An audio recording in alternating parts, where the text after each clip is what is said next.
Oh, macam tu kan. Manja kan. Kau setan. Kau babi. Ustazah sebut babi. Tak apa, tak ada masalah. Babi tu sebenarnya nama binatang. Babi nama binatang. Ustazah sebutlah khinzir. Khinzir tu lembut sikit. Kalau sebut khinzir tak rasa kebabian tu. Macam itulah. Kan? Kita pun tak tahu kenapa babi jadi mangsa anjing sebab mungkin dia adalah najis mughallazah. Najis berat. Kan? Lepas tu nak kata kotor. Tapi saya kan bila ada suami isteri yang datang maki hamun depan saya tengok biar je dia orang maki hamun dulu. Kau setan, kau tu babi, kau tu anjing, kau tu macam-macam lah keluar. Maki hamun ni. Nauzubillah min zalik. Dan bila maki hamun ni kan, saya pun kata okey tolong. Tuan-tuan puan-puan. Ada anak-anak kan? Ada. Anak-anak tu anak anjing kan anak babi? Saya tanya. Kasar kan ustazah pun tanya.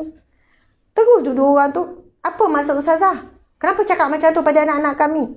Saya kata tak. Dah puan panggil suami puan anjing. Suami puan panggil suami puan babi. Saya pun tak tahu anak anjing kan babi. Macam tu lah kan. Lepas tu kan dia pun senyap. Terdiam lah. Saya kata, saya tak tahulah tuan-puan ni. Depan anak panggil macam ni ke tidak maki hamunnya. Lepas tu kalau perangai lah macam ni kan. Lepas tu masing-masing nak mempertahankan siapa salah, siapa betul. Saya rasa dua-dua memang salah. Depan-depan saya jelas dua-dua salah. Dua-dua tak nak berubah. Dua-dua memulai akhlak yang buruk. Sebab kata-kata yang keji ni keluar daripada hati. Ini kan hadis Nabi tuan-tuan puan-puan sekalian.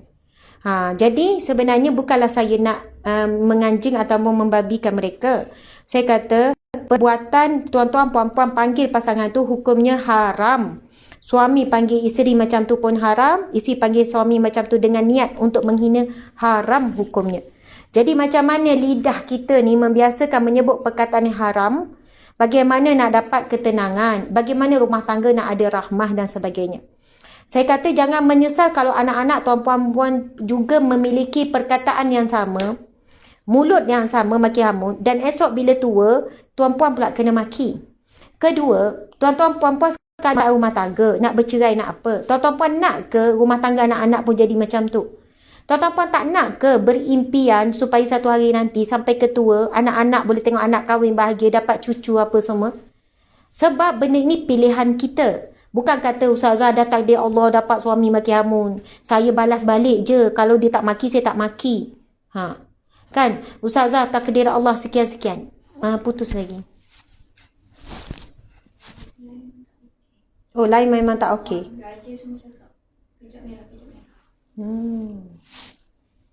Okey. Jadi, tuan-tuan puan-puan sekalian, kadang-kadang masalah komunikasi dan maki hamun yang tak nak ni antara penyebab kepada berlakunya curang. Saya bukan nak bela orang yang buat curang. Tapi bila kita buat kajian dan kita cuba selesaikan kes, saya kata encik sekarang mengadukan tentang isteri curang. Tapi encik kena muhasabah juga. Adakah curang isteri ni disebabkan daripada kita? Jadi encik tak boleh minta isteri saja berubah. Encik juga kena berubah. Dan akui kesilapan. Jangan letakkan kes yang sedang berlaku kecurangan isteri ini sebagai punca semata-mata isteri. Dan bila encik pun sedar ada kesilapan daripada encik, maka kita akan lebih mudah memaafkan pasangan. Okey, nanti kita akan pergi kepada orang bertanya, ustazah, kalau isteri seorang tu dah curang, sampai peringkat dah berjumpa, dah mesej sayang-sayang, rindu-rindu, kemudian sampai peringkat berzina contohnya. Ini banyak yang sampai peringkat berzina. Suami dapat tangkap, isteri berzina. Isteri dapat tangkap, suami berzina. Ada bukti depan mata dan sebagainya. Ustazah, apa yang perlu dibuat? Soalan ni sangat bagus. Sebab ramai lelaki yang datang jumpa saya dulu, ustazah, orang kata saya kena ceraikan isteri saya. Sebab saya dapat tangkap dia berzina, ustazah. Saya dapat bukti video dia. Dapat bukti sekian-sekian dia berzina. Dan diorang kata, saya sebenarnya kena tunduk. Faham tak kenapa? Itu tak ini. Saya kena tunduk. Sebenarnya kena tinggi biar laksa melewa dengan ustazah.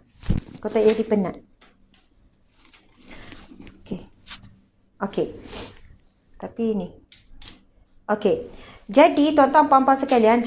Boleh nampak ni saya ingat. Okey. Jadi saya sebutkan begini. Dia kata ustazah. Seorang kata kalau saya tak ceraikan isteri saya dayus. Kalau saya tak ceraikan isteri saya dayus. Mereka kata saya wajib ceraikan isteri saya.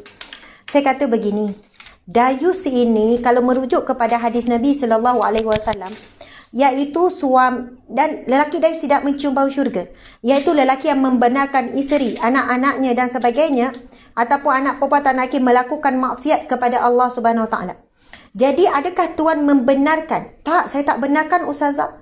Dan apa yang berlaku bila tuan dapati isteri sampai melakukan zina dan sebagainya? Saya menghalang, saya melarang, kemudian sekarang saya dalam tempoh menyendiri, saya tak bercakap dan saya merancang untuk berpisah dan sebagainya. Maksudnya encik bukan suami yang dayus. Dan sekiranya encik mampu memaafkan, dan dengan syarat isteri dah taubatan nasuha, nampak perubahan pada dirinya, zahir dirinya, mungkin dari sudut solat, dari sudut pakaian yang lebih menutup aurat, kemudian penyesalannya sungguh-sungguh sekian-sekian. Sebab cik dah sama ni, jika encik memilih untuk memaafkan isteri, itu adalah satu sifat akhlak yang mulia. Subhanallah. Allahu Akbar. Memang bukan mudah. Tetapi saya jumpa banyak pasangan, ada pasangan yang mampu memaafkan walaupun dia jumpa suami dia dah berzina ataupun isterinya juga sampai tahap begitu. Memanglah kebanyakannya isteri kalau suami berzina, saya rasa macam nak kata 70-80% mampu maafkan. Tapi saya jumpa sangat jarang bila suami dapati isteri sampai peringkat itu, mampu memaafkan. Biasanya akan ceraikan immediately, cerai talak 3 ke, cerai talak 1 ke dan sebagainya. Bukan saya nak sebut perbandingan perempuan lebih mulia ke tak ni. Mungkin dari sudut sensitivity, beratnya dosa tu lebih berat apabila seorang, sebenarnya dua-dua berat. Tak ada ukuran, dua-dua berat. Zina itu haram, dua-duanya tak adalah. Kalau lelaki berzina dengan sikit, perempuan berzina, tak ada. Dua-dua tu itu berat. Cuma kemampuan untuk menerima dan memaafkan demi kerana kuatnya kasih sayang yang masih ada, cinta, dan juga demi menyelamatkan keluarga dan juga anak-anak. Jadi tuan-tuan puan-puan sekalian, yang dayus adalah bila suami tak rasa apa-apa. Dan berlaku tak di zaman ini? Berlaku tuan-tuan puan-puan sekalian. Suami yang dayus berlaku, isteri yang dayus, nak sebut pun macam isteri yang dayus, okey kalau sesuai, tapi bukan istilah yang dayus ini, suami je lah. Hari ini, ni cerita 8 tahun lepas, 8 tahun ke 10 tahun lepas, masa saya jadi perunding rumah tangga, saya jumpa beberapa kes. Nak kata banyak kan menakutkan pula, tapi nak kata zaman sekarang benda tu jadi biasa. Iaitu dia panggil swing partner. Iaitu dia tukar partner, dia tukar pasangan. Switch ya, tapi dia sebut perkataan swing. Sebab dalam dunia gelap pornografi, dalam dunia gelap, kita kena tahu ada dalam media sosial ni ada namanya dunia gelap. Dunia gelap ini dimasukkan oleh golongan-golongan tertentu saja. Sama juga dengan kita sebut apa tu istilah, bukan istilah, ada satu apps tu. Tumblr. Tumblr ni, kalau siapa yang ada apps Tumblr, memang ada masak, ada belajar, ada semua. Tapi dalam Tumblr tu ada sisi gelap, pornografi, video lucah yang dibuat oleh apa ni? Kita sebut amatur. Amatur ni orang yang tak pro pun. Tapi sangat terkejut yang post video-video lucah dalam Tumblr ini adalah di kalangan umat Islam Melayu kita, umat Islam Indonesia, Malaysia, dan mereka itu ada suami orang, ada pasangan suami isteri buat hubungan seksual, kemudian dia post, dapat bayaran, dapat sekian-sekian. Ada juga yang dilakukan pasangan kekasih. Ada juga dan wajah-wajah orang Melayu kita lah. Lepas tu di kalangan Melayu, perempuan sama perempuan, bahkan ada bukan hubungan seksual, dia orang bertelanjang bulat. Maksudnya tanpa seorak benang, walaupun bukannya dalam keadaan body yang cantik, ada yang berisi, ada yang maksudnya macam-macam lah. Bukan semestinya yang seksi, yang hot, tak. Macam mana Ustazah tahu? Saya kan bila masuk dalam bidang dakwah ni, di peringkat awal saya full dulu. Dan itu di antara penyebab utama berlakunya kecurangan. Iaitu medium-medium gelap, sisi gelap media sosial ini menyebabkan bila mereka berhubung sesama mereka dalam dunia gelap itu, dan bila berjumpa mereka cenderung untuk melakukan zina pada kali pertama berjumpa. Dan ada pula yang mana isterinya upload sekian-sekian, suami yang buat iklan. Maksudnya suami dia yang jual isteri untuk siapa nak berzina dengan isterinya, dia melacurkan isinya lah. Lepas tu dia dapatlah bayaran. kes-kes saya secara datang kepada saya ada. Bukan Ustazah tak pernah jumpa. Saya pernah jumpa. Yang dia mengakui dia dijual oleh suami, dia kata sekarang susah. Tapi inilah cara yang percuma. Kalau berniaga kena modal, ada untung rugi. Tapi yang ni tak ada rugi. Kan? Datang pula ke rumah. Kan? Datang ke rumah, berzina dengan isteri, lepas tu dapat bayaran. Jadi itulah untuk kelangsungan hidup katanya tetap haram atas apapun sebab. Atas apapun sebab. Lepas tu, pasangan suka sama suka. Suka sama suka ni, kes saya kan berapa kes, kata Ustazah kami buat konsep open marriage. Saya tanya apa maksud open marriage? Kami setia, kami saling mencintai, tapi kami terbuka Ustazah, kami open. Kalau suami saya nak ada hubungan seksual dengan wanita lain, saya okey. Sebab saya tahu dia sayang saya seorang je. Dan bila saya nak buat hubungan seksual dengan lelaki lain pun, suami saya pun okey. Dengan syarat, jangan depan dan jangan sampai tahu. Maksud jangan depan mata, tapi kami tahulah privasi kami masing-masing. Kadang-kadang kami switch, dia kata kami swing, istilahnya swing. Kami swing dengan kawan-kawan je. Sebab bila masuk dalam dunia ni, dia akan jumpa. Okey, hujung minggu ni siapa nak swing dengan, jom kita swing dua. Macam tu. Jom. Bahkan saya pernah tengok itu satu screenshot yang jadi tular. Bagaimana bila seorang ni, boleh ke saya nak swing? Pasal orang dia tanya, kau pernah swing ke? Tak pernah. Kalau kau tak pernah, kau tanya dulu isteri kau. Takut isteri kau tak setuju nak main swing ni. Nanti aku tanya, rasa isteri aku okey kot nak swing-swing ni. Maksudnya dia tukar, datang pasangan suami isteri jumpa di satu tempat. Suami ni main dengan isteri ni main dengan suami ni. Dia swing pasangan. Dahsyat kan? Ini bukan luar negara, ini Malaysia. Yang nak sebut, sisi gelap ini bila didedahkan kepada saya melalui orang-orang yang berada dalam sisi gelap, lalu dia bertaubat, dia menyesal. Dia kata, Ustazah, sisi gelap ini ramai di kalangan orang muda, ramai di kalangan suami orang, ramai di kalangan isteri orang, dan ramai sangat remaja yang rosak disebabkan adanya dunia gelap media sosial ni. Dan pengakuan ini dilakukan oleh seorang yang berstatus suami orang, ada anak, kemudian kerjaya yang hebat. Kerjaya hebat, saya tak sebut. Saya tak nak sebutlah kerjaya apa. Tapi yang buat pengakuan kepada saya ni, kerjaya hebat, contoh hebat apa? Mungkin cikgu, pensyarah, doktor, arkitek. Maksud saya dengan gaji yang sangat tinggi, kerjaya yang dihormati dalam masyarakat. Dia kata, Ustazah, saya ketagihan zina. Maksudnya jumpa pasangan zina, memang buat daripada sekolah menengah sampai dia belajar universiti, sampai dah dia habis. Dan dia ingat bila kahwin dia boleh stop zina, langgan pelacur. Bahkan dia pernah jadi bapa ayam, Masya Allah, bapa ayam ni umur dah 30-an. Dia kata sekarang saya berusaha untuk meninggalkan dunia gelap ni. Dan daripada situlah dia dedahkan sebenarnya bagaimana remaja boleh step by step masuk ke dunia gelap tu, yang mana ibu bapa tak tahu. Kalaulah ibu bapa dengar ceramah saya sekarang, dan kalian boleh tengok ada satu apps namanya Tumblr.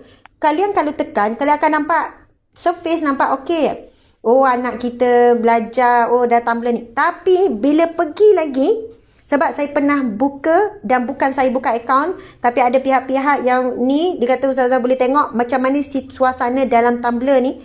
Dan saya tengok sikit je, sangat menjijikkan. Dan memang muka-muka suara, bukannya orang Indonesia ke orang Malaysia, saya kata macam ni, kata dalam ni Ustazah mereka bebas. Mereka nak buka aurat semua, mereka nak buat, mereka bebas.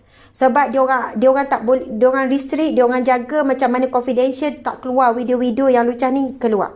Dan diupload oleh amatur tadi tu, dan mereka diberi bayaran dan sebagainya. Sebab itu hari ini kes curang berlaku sangat mudah. Sangat mudah. Kalau 30 tahun yang lepas, 20 tahun yang lepas, mungkin kau nak curang, pergilah menyorok dalam apa? Dalam semak, pergilah naik pokok ke, masuk dalam hutan ke, ujung-ujung kampung ke kan. Maksudnya, tapi sekarang curang berlaku di tangan. Ketika suami duduk sebelah, atas katil dalam bilik, isteri curang di sebelah. Duduk WhatsApp, duduk mesej, duduk PM lelaki lain contoh. Ketika isteri sedang tidur keletihan, menyusukan anak, uruskan rumah tangga, suami pula curang dengan lain. Zina mata, zina perkataan. Nabi sebut zina tu ada zina mata, zina perkataan, zina telinga kan. Sebelum berlakunya zina yang betul-betul. Bercakap yang lucah. Kan WhatsApp yang lucah. Awak buat apa? Saya tak buat apa-apa. Habis tu awak pakai apa? Saya tak pakai apa-apa. Cakap lucah. Boleh nak tengok? Dah tunjuk semua gambar. Saya suka juga berpesan kepada ibu ayah sekalian, kalau kita tak bagi perhatian yang diperlukan oleh anak-anak, anak-anak akan cari perhatian lain. Hari ini dunia perhatian. Kenapa ramai anak muda gairah untuk buat TikTok, gairah untuk upload video, gairah buat itu buat perhatian, tuan-tuan puan-puan sekalian. Mereka merasakan orang yang ada perhatian, populariti adalah orang yang berada di kedudukan yang membahagiakan, seronok, ramai follow dia sekian-sekian. Tapi sekiranya ibu ayah memberikan perhatian sewajarnya, anak ini membesar dengan tidak memerlukan perhatian netizen. Kan? Ini anak nak bercerita, apa cerita nak tanya ngarut ni? Dah, jangan tanya soalan-soalan macam ni. Seterusnya kan. Anak baru nak tunjuk, Umi nak tengok ni, tunjuk kat Abi. Ni, tak bagi perhatian. Akhirnya, jika kita tidak memuji anak kita, ada orang akan memujinya. Kalau kita tak menghargai anak kita, pasangan kita, ada orang akan menghargainya. Jika kita tidak memenuhi keperluan, ada orang yang akan memenuhi keperluan emosi, perasaannya. Dan ketika itu, kalau berlaku keburukan, janganlah kita hanya menyalahkan 100% kepada orang-orang yang melakukan kesilapan. Mesti lihat ke dalam diri kita juga. Subhanallah, Allahu Akbar. Okey, bunyi macam takut kan? Memang nak suruh takut, nak suruh bimbang, tuan-tuan puan-puan sekalian. Is real. Benda ni benar-benar berlaku, sedang berlaku, semakin parah berlaku. Apabila ada artis-artis yang membuat video-video muzik, contohnya, saya bukan tujukan kepada video muzik parah, ke semua video muzik, ataupun dia tak buat video muzik pun, dia buat aktiviti di rumah kan, dengan joget-joget, lalu diikuti oleh follower buat TikTok. Ikut cara artis tu. Tak kira lah artis penyanyi ke, pelakon ke, apa ke kan. Akhirnya, berlakulah budaya yang hilang sifat malu semua ni, tuan-tuan puan-puan sekalian. Kenapa? Sebab dia refresh tadi okey, yang ni tak refresh. Ni tak ada orang dengar ni. Dengar tapi dia macam sangkut-sangkut. Lepas tu, Dia dah nak tarik tukar. okey. Jadi follower semua hilang tak? Masya Allah. Tak, bila awak sambung ni, dia macam on balik ke? Cepat-cepat. Tersekat juga. Tak, tapi live okey, tak sangkut. Okey, tuan-tuan puan-puan sekalian. Okey, ni antara sebab-sebab curang. Bolehkah lelaki dan perempuan berwhatsapp? Bermesej antara lelaki dan perempuan yang bukan mahram hukumnya sama dengan bercakap antara lelaki dan perempuan yang bukan mahram. Ini dibolehkan jika ada keperluan seperti jual beli dan seumpamanya. Tapi hanya untuk urusan itu saja. Contoh kita jual beli dengan lelaki, dan jika kandungan mesej antara lelaki dan perempuan yang bukan mahram itu yang perkara mustahak seperti jual beli, maka harus. Tapi perlu disingkatkan setakat mustahak saja. Okey, contoh WhatsApp kan, nak membeli belah ke apa, tanya soal jawab ke apa, tolonglah jaga, janganlah bersoal jawab dengan ustaz pukul 12 malam, 11 malam. Kalau suami saya dah buat syarat lama dah. Kalau ada urusan pun dengan staf lelaki ke, ataupun urusan apa-apalah, dakwah ke apa, tak boleh waktu malam. Masuk panjang lawak pukul 6. Malam jangan, memang suami saya tak izinkan. Bahkan setelah berlaku beberapa insiden, suami saya pun tak izinkan dah saya berkongsi nombor telefon sebab nak jaga fitnah. Jadi nombor telefon saya sangat privacy, staf-staf terdekat, keluarga terdekat saja tahu, sebab kadang-kadang ada je unsur-unsur yang tak diingini masuk, kan, gangguan dan sebagainya. Jadi dari satu sudut mungkinlah saya rasa macam agak terkongkong. Bukan terkongkong, saya tak pernah rasa terkongkong. Saya rasa suami menjaga saya sebagaimana kewajipan seharusnya seorang suami menjaga seorang isteri.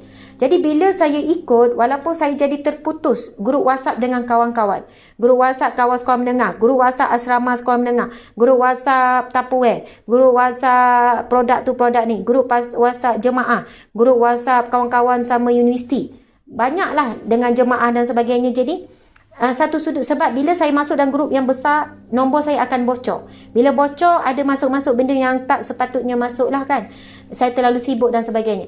Tapi bila saya taat, saya ikut peraturan yang dibuat oleh suami tu, saya rasa saya lebih tenang.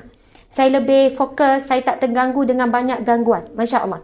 Jadi, kepada kita yang banyak urusan, WhatsApp, berniaga ke apa, kawal lah. Mesti ada kawalan. Kalau kita tak mengawal, situasi tersebut akan mengawal hidup kita, mengawal diri kita. Kalau berurusan dengan lelaki, kalau boleh malam elakkan.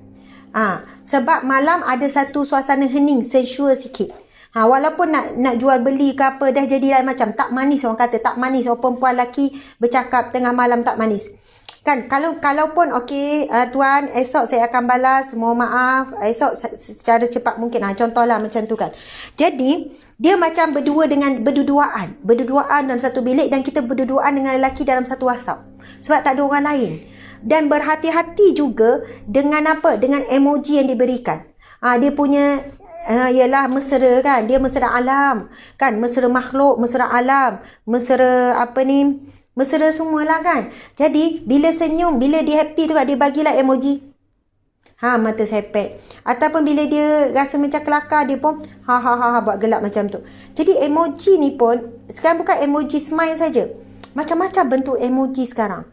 Kan yang budak itu dia macam-macam lah. Jadi kadang melawak dalam WhatsApp ni jadi macam rasa biasa. Depan dia tak adalah melawak, tak adalah sampai gelak macam tu kan. Emoji senyum mata sepet ke. Tapi sebab di alam maya dia rasa kurang malu. Akhirnya berdua dengan ni pun buat emoji macam tu gini-gini. Daripada itu dia akan jadi timbul kemesraan. Timbul rasa dekat. Kebetulan pula yang lelaki nak order barang tu kan, kita jual apa? Jual krepek kan. Contoh jual krepek. Yang order lelaki. Kebetulan dia tengah bergaduh dengan bini dia. Masya Allah. Kita pula main lagi kan. Siap telefon. Ya Encik nak berapa krepek tu? Insya Allah krepek ni memang sedap. Kan? Suara tu dilembut-lembutkan. Insya Allah saya nak try satu. Tak apa Encik, satu pun tak ada masalah. Bukan banyak je saya layan. Satu pun tak apa. Saya akan buat yang terbaik. Encik nak yang mana? Saya sarankan Encik. Okey, betul lah tu kan customer service. Tapi ini disebut di dalam Al-Quran. Jangan kamu melunakkan suaramu. Masya Allah. Tiba-tiba Encik tu tak jadi ya. Saya tangguh dululah. Tunggu nanti. Okey Encik. Dah lain lah pula suara kan. Tak jadi.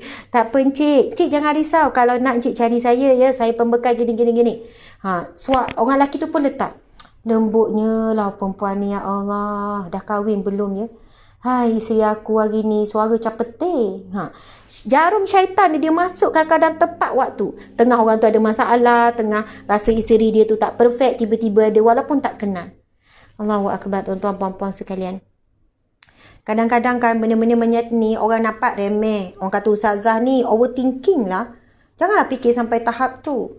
Saya nak kata saya overthinking sebab saya berhadapan dengan real issue dan saya perunding rumah tangga. Bila saya buat kajian, bagaimana curang boleh berlaku, sebenarnya kadang sebab punca yang sikit-sikit je. Punca sikit-sikit je. Tetapi dia berbunga jadi parah. Bagaimana boleh berlaku, contoh dia kata ustazah, saya cinta sayang suami saya. Tapi saya juga cintakan kekasih gelap saya. Kekasih gelap awak tu dekat mana? Dekat pejabat ustazah. Kenapa? Apa beza suami awak dan kasih gelap awak? Macam mana ustazah? Saya tak boleh lepas dua-dua. Saya tak boleh lepaskan suami. Saya sayang suami. Ada anak 2 orang. Tapi saya tak boleh lepaskan juga kekasih gelap. Saya kata, ini dia ni depan saya telefon. Lepas tu, pejabat dia pula tak jauh daripada pejabat saya. Masa saya kerja tu, dia kata tolong rahsiakan. Dia kata ustazah, kekasih gelap ni caring ustazah. Suami saya tak ada sifat caring. Dia-dua ni ada kelebihan kekurangan masing-masing. Aduh, macam poligami lah pula. Yang ni dia ada kelebihan ni. Suami saya ada kelebihan ni. Jadi saya tak boleh lepaskan dua-dua. Dan kasih gelap saya dia sangkut je jadi kekasih gelap selama-lamanya. Maksudnya buat hubungan rahsia tu kan. Sampai peringkat zina dan sebagainya. Bagaimana mentaliti umat Islam? Ni orang Islam ni. Bukan orang bukan Islam ni. Sampai dia kata ustazah, kan cinta itu tak boleh dibuang. Saya tak boleh paksa sekian-sekian. Saya terus cakap, puan buat pilihan sekarang. Nak suami ke nak kekasih gelap? Kalau puan pilih suami, puan terus berhenti berhubung haram, terus stop. Kalau puan pilih kekasih gelap, puan berpisah dengan suami, dengan anak-anak, puan tak boleh hidup 2 alam. Tak boleh hidup 2 alam. Puan tak boleh buat begini, tapi kita sebenarnya sarankan berhenti dengan kekasih gelap. Itulah perbuatan zina, haram dan sebagainya. Kan? Suami ni memang dah baik, ada anak-anak dan sebagainya. Jadi dalam hal ini, dia kata ustazah menyakiti hati orang, mengecewakan berdosa. Saya kata tak, ini wajib kecewakan. Wajib sakitkan hati. Sebab buat perkara yang haram, awal-awal lagi telah menyakiti dan mengingkari perintah Allah Subhanahu Wa Taala. Okey, jadi kadang-kadang mereka ini, bila bercakap dari sudut agama, mereka dah tak rasa dah berdosa semua tu sebab mereka dah tempuh dah tu. Benteng-benteng dosa tu. Dia tak rasa apa-apa dah. Cuma kita boleh bagi sesuatu gambaran. Saya kata bayangkan kalau suami puan tahu, bayangkan kalau mak mertua puan tahu, bayangkan satu hari anak puan buat perkara yang sama. Sebab walaupun anak kita tak tahu apa yang kita buat maksiat hari ini, tapi tak mustahil, kita bukan kata benda ni jadi keturunan, tapi Allah uji nak bagi kesedaran, puan akan menyesal. Puan akan menyesal. Puan mesti tak boleh terima kalau anak ataupun menantu kepada anak lelaki, menantu buat begitu kepada anak lelaki, puan mesti puan tak boleh terima. Dan benda ini tak boleh diterima dengan akal. Sekian-sekian lama-lama dia kata, Ustazah saya dah stop terus dah, saya macam minta pindah, gini. Sebab dia datang pada waktu ada orang ni ada masalah, tiba-tiba dia datang. Kenapa ni dengan wajah awak, kenapa awak ni muka masam je, awak tengah sedih ke? Tak adalah, okey je, ni rakan sekerja borak-borak ni kan. Siti, kenapa ni Abang Man tengok Siti sedih je ni? Tak adalah Abang Man, biasalah kadang-kadang masalah rumah tangga. Siti, Abang Man tak boleh tengok muka Siti macam ni. Sebab Siti ibarat matahari yang menyinari kehidupan Abang Man. Bila Siti muram macam ni, macam macam nak hujan tu, Abang Man pun rasa sedih. Siti, Abang Man memang dilahirkan untuk menyelesaikan semua masalah Siti. Jadi kalaulah Abang Man tak boleh tolong Siti, apa gunanya Abang Man hidup? Sebab tujuan Abang Man ada di sini pun untuk Siti. Kau main Abang Man kan. nak katanya dia punya dia punya ayat-ayat punchline, ayat-ayat tu puitis apa semua tu memang sangat dahsyat. Bila melibatkan sesuatu yang haram, syaitan akan mempindahkan. Saya nak sebut seorang wanita yang meluahkan perasaan kepada lelaki, itu ada permulaan zina.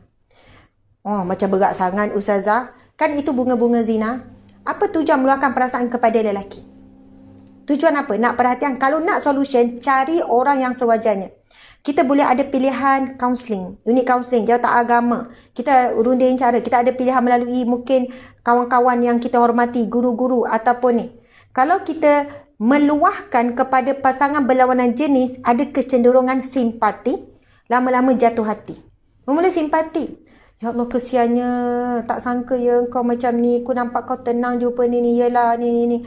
Kau lah wanita paling tabah aku pernah jumpa. Memula simpati dulu, kagum, lepas tu jatuh hati. Ya, kebaikannya bermula jarum halus syaitan masuk. Sebenarnya dah lebih masa dah ni. Semangat pula cakap pasal curang ni kan.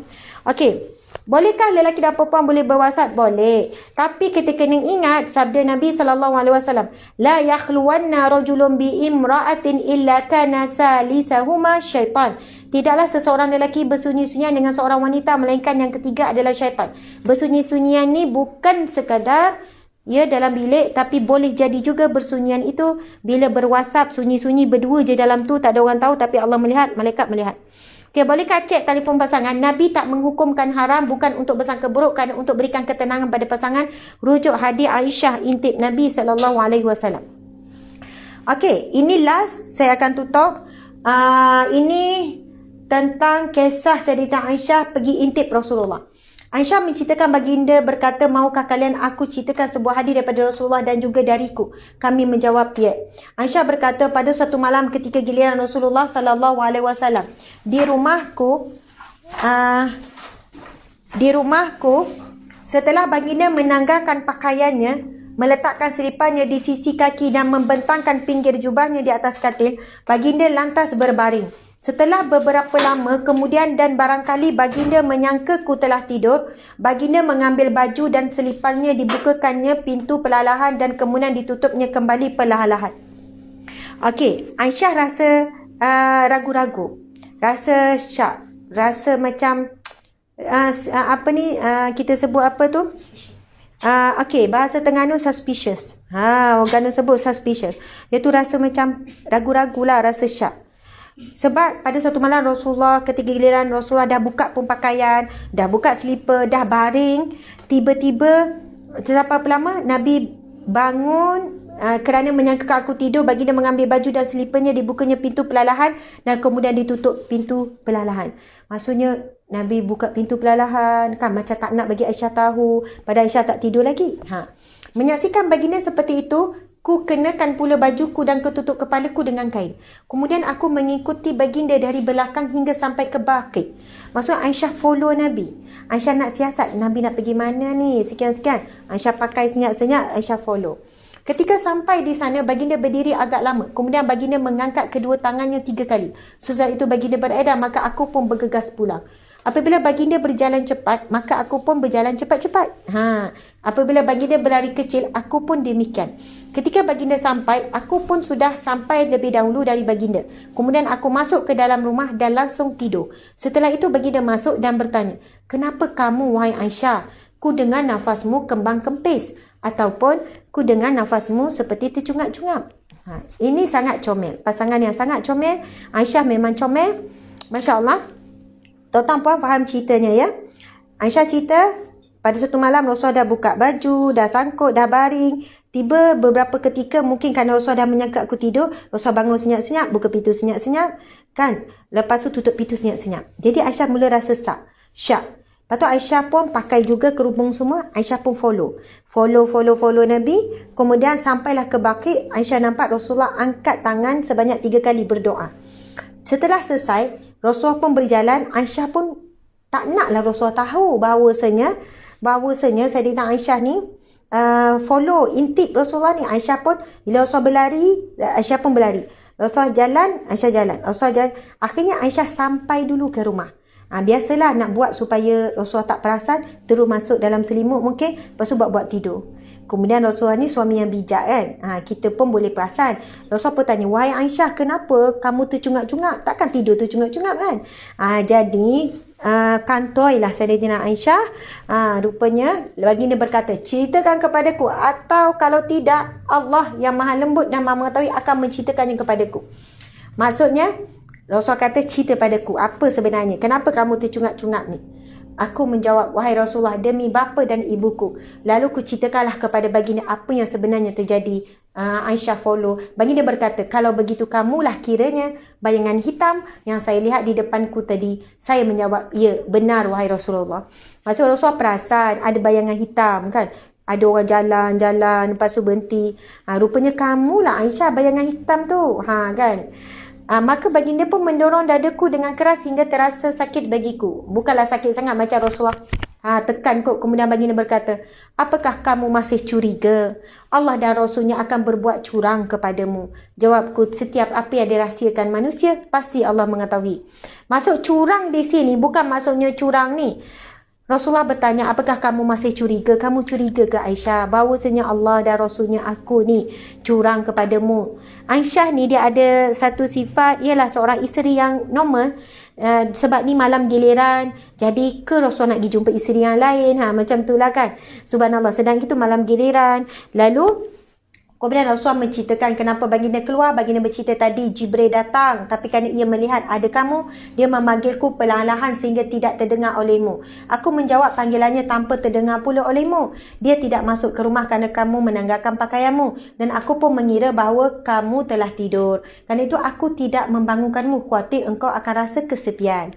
Kan? Rasulullah boleh je cakap, "Aisyah, abang nak pergi sana kejap." Contoh kan, "Aisyah nak pergi ke ni, Allah perintahkan untuk ke Baqi.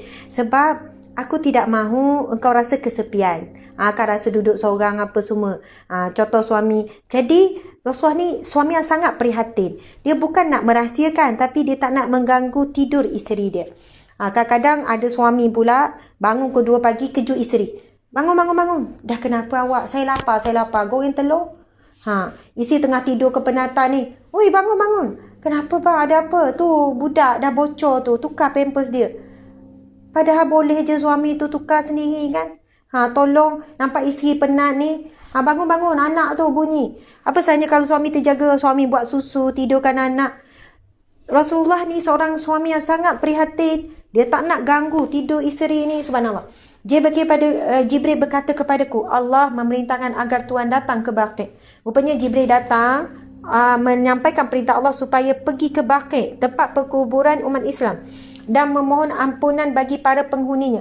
Aku berkata, lalu apa yang kau baca sampai di sana wahai Rasulullah? Jibril menjawab, bacalah salam sejahtera bagi penghuni orang-orang mukmin dan muslim, dan semoga Allah memberi rahmat kepada orang-orang yang telah mendahului kami dan orang-orang kemudian, dan kami insya-Allah akan menyusul kalian semula. Itu doa bila kita pergi ziarah Baqi' dan juga kubur. Tuan-tuan puan-puan sekalian, antara kesimpulan kita, antara ikhtiar supaya tidak berlaku curang, tidak berlaku kekasih gelap, kita sebagai pasangan perlu membuat, nak kata apa ya, bukan intipan, siasatan ataupun menyelidik sekiranya berlaku keraguan. Kalau normal, kalau ada orang berubah sesuatu keadaan, dia mesti berubah juga. Tiba-tiba telefon letak bawah bantal, letak dalam sampul bantal. Kalau bawah bantal, dia bayangkan kalau angkat bantal, okey, dah sampul bantal nampak tak ada. Letak sorok-sorok. Kenapa mula sorok-sorok ni? Lepas tu bawa telefon dalam tandas, lepas tu mula ada password. Tuan-tuan, puan-puan, kalau kita dah buat macam tu, macam mana pasangan tak suspicious? Macam mana tak curiga? Lepas tu marah. Kau ni mudah sangka buruk, tahu tak sangka buruk tu? Rujuk Al-Quran. Tengok. Apa fikir bukan-bukan ni sekian-sekian? Saya kan kalau orang tanya Ustazah, boleh ke saya cek telefon suami saya tanpa pengetahuan? Niat pun apa? Saya cuma bimbang Ustazah, kotlah ada benda-benda yang tak sepatutnya suami buat. Kalau saya tahu, saya boleh halang. Saya kata kalau betul niat puan begitu, maka ia tidak menjadi satu dosa yang besar. Bukan diharamkan. Dalam cerita ini, kalau kita baca kitab dan disyarahkan tentang kisah ini, dibenarkan pasangan mengintip pasangan. Itu zaman Rasulullah, Aisyah intip Rasulullah sampai ikut begitu. Zaman sekarang nak intip pasangan bukan follow pergi pejabat. Cukup dengan tengok apa perbualan yang terkandung dalam WhatsApp, terkandung dalam PM, Instagram, DM dan sebagainya. Dari situ sebenarnya boleh dah kita dapati kita bukanan. Ini adalah kaedah saling menjaga pasangan dengan pasangan. Kalau saya sendiri dengan suami, wallahualam, tuan-tuan puan-puan saya tak tahu, kita memang tak ada password, kemudian bebas je suami pegang telefon, tengok, cek. Kadang suami tegur, ni kenapa jawab macam ni? Ni kan macam mesra sikit. Oh, minta maaf lah abang. Kadang kita tanya, ni abang mesej ni, kenapa ni? Oh, macam tu lah kan. Jadi sebenarnya seronok suami isteri saling bertegur dan saling menjaga. Dan kita pula sangat berhati-hati bila kita tahu suami akan baca, sebab saya punya Facebook suami boleh buka dekat ni, saya punya WhatsApp pun suami kita buka buat WhatsApp web. Jadi kita nak balas apa-apa, saya rasa itu bukanlah kita kata dikongkong, tapi sebenarnya itulah kebebasan yang sebenar. Bebas apabila kita melakukan sesuatu yang benar dengan rasa tenang. Itu bebas yang sebenar. Yang kita rasa terkongkong tu bila kita melakukan kesilapan tu rasa terkongkong. Tapi macam kita lah, kita bertutup aurat, ada orang bukan Islam kata, agama kamu kongkong kamu ya, kena tutup itu, tutup ini, kena ada etika pakaian. Saya kata tak, agama saya membebaskan saya. Maksud kamu, saya pakai begini daripada dulu sampai sekarang, saya bebas daripada apa? Daripada cengkapan dunia fashion. Macam kamu kena tukar ikut pedalan fashion, saya tak. Fashion daripada dulu sampai sekarang. Sebab saya hidup bukannya mengikut pandangan manusia, tapi pandangan Tuhan, pandangan Allah tak pernah berubah. Jadi pandangan manusia saya berubah, kan fashion tu keluarkan tudung ni, jadi saya nampak awak ni. Saya kata tak, saya sebenarnya merdeka. Saya bebas daripada penilaian dan pandangan manusia, pergi kepada penilaian dan pandangan Allah. Jadi orang yang bagi saya, bila pasangan cek dan kita rasa tenang, saya sebenarnya kita bebas. Dan kita tidur pun lena, kita tahu kita tak buat salah. Tapi bila kita mula nak berahsia itu, berahsia ni, dan kita kata pula, ini kebebasan saya, kamu jangan ambil, ini privasi saya. Ini adalah antara kefahaman yang dimasukkan oleh Barat. Kan? Ibu bapa tak boleh kacau privasi anak. Sampai anak tu buat ni pun, itu hak dia. Suami tak boleh kacau privasi isteri, sedangkan isteri tu di bawah tanggungjawab suami kena cek apa yang isteri buat di media sosial, sebab itu adalah dunia yang sangat luas berbanding dunia tempat kerja. Isteri pun ada hak untuk cek supaya, bang, saya rasa tak sesuai lah awak buat macam ni. Contoh hari tu kan ada seorang isteri mesej saya. Dia kata, Ustazah, ini adalah poster suami saya. Poster suami saya, suami dia ceramah. Poster suami saya dengan penceramah perempuan duduk rapat dia kata. Lepas tu dia tunjuk contoh. Saya pun nampak lah, okey, suami dia belakang, penceramah perempuan kat depan. Macam menyandar. Memanglah ini gambar crop Ustazah. Tapi saya rasa macam tak kena lah. Apa pandangan Ustazah? Saya terus jawab. Saya kata, puan, adakah saya cemburu buta? Saya kata tak. Puan nasihatkan suami, bagi pandangan suami, kalau boleh gambar perempuan dan lelaki letak asing. Mungkin buat bulat ke apa ke, letak sebelah-sebelah ke, tapi bukan duduk depan macam tu. Kalau gambar tu suami isteri, okey. Lepas tu dia kata, terima kasih Ustazah, saya ingatkan saya cemburu buta. Tak. Ini adalah adab dalam membuat poster mengikut syariat, kan, ada sifat malu. Lepas tu dia terus buat, petang saya dapat poster yang berasingan, suami dia sebelah, perempuan sebelah. Dia kata, dan suami dia pun ucap terima kasih sebab saya bagi pandangan, lepas tu dan suami dia pun boleh terima. Jadi saya kira saya sendiri pun, tuan-tuan puan-puan sekalian, dulu pernah jugalah terlepas dekat apa semua. Lepas tu kita dah asing, dan sekarang suami saya minta bila ada ceramah saya gabung dengan lelaki, mesti letak gambar saya berdua dengan suami. Dan alhamdulillah bila buat begitu banyak sangat hikmah, kita rasa tenang dan sebagainya, tak rasa tak sedap mata memandang dalam poster tu ada kita dengan lelaki. Maksudnya sehingga sekecil itu pun kita kena jaga, pasangan kita kena sentiasa ingatkan kita pun ingatkan pasangan kita. Masya Allah. Jadi tuan-tuan puan-puan sekalian, jawapannya adalah, kesimpulannya ringkas sebab hampir 2 jam, sepatutnya 1 jam saja. Dalam bab curang dan sebagainya, kedua-dua pihak kena bekerjasama supaya tidak berlakunya curang dalam rumah tangga, maksiat dalam rumah tangga. Kalaulah kita hanya meletakkan kesalahan pada satu, itu tidak adil. Mesti kita kena cek juga apakah kesilapan yang dia lakukan. Kalau ada seorang datang, Ustazah, saya dah buat yang terbaik, saya tak ada buat salah silap, saya tak tahu kenapa suami macam ni. Saya kata itu kesilapan puan yang pertama. Puan menafikan sifat seorang manusia mesti ada buat salah. Puan datang dengan rasa ego yang puan kata puan tak ada buat salah langsung, gini-gini semuanya suami. Nanti puan tak akan nampak jalan penyelesaian. Saat kita diuji, kita duduk bersimpuh di hadapan ilahi, menyerah diri dengan hati, subhanallah, ya Allah, aku menzalimi diriku, la ilaha illa anta subhanaka inni kuntu minaz zalimin. Ya Allah, sesungguhnya aku banyak dosa, dan mungkin Allah engkau uji dengan kecurangan suamiku ini Allah, untuk memberikan kepadaku kesedaran, kan, untuk aku kembali kepadamu. Orang yang begini, tuan-tuan puan-puan sekalian, alhamdulillah jalan penyelesaian cepat datang.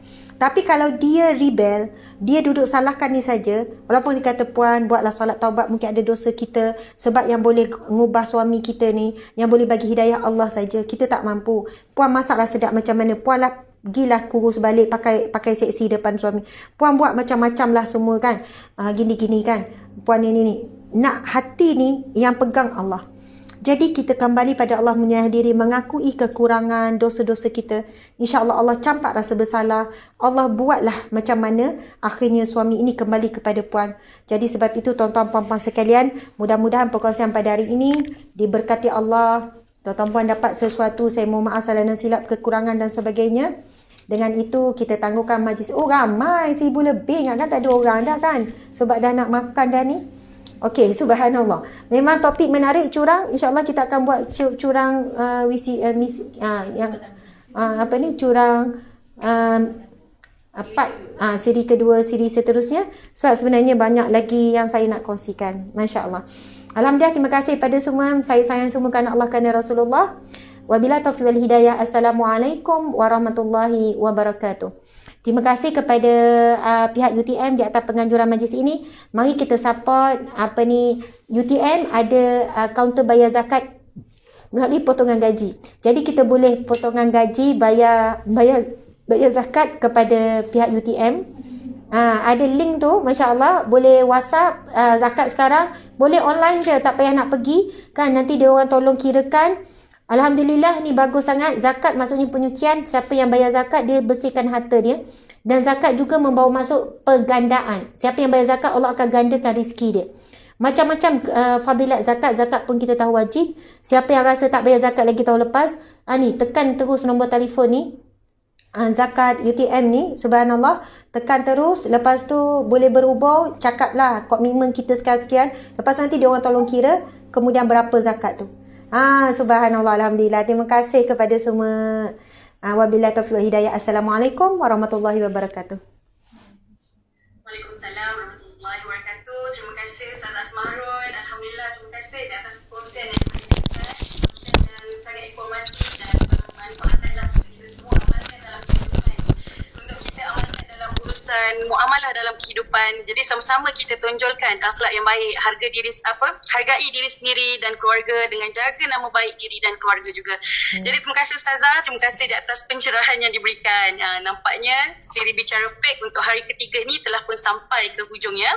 Jadi jangan lupa bersama-sama lagi dengan kami esok pada jam 10 pagi dengan topik harta pusaka atau harta pencarian bersama Puan Roslina Sabiah, iaitu perunding keluarga dan harta pusaka.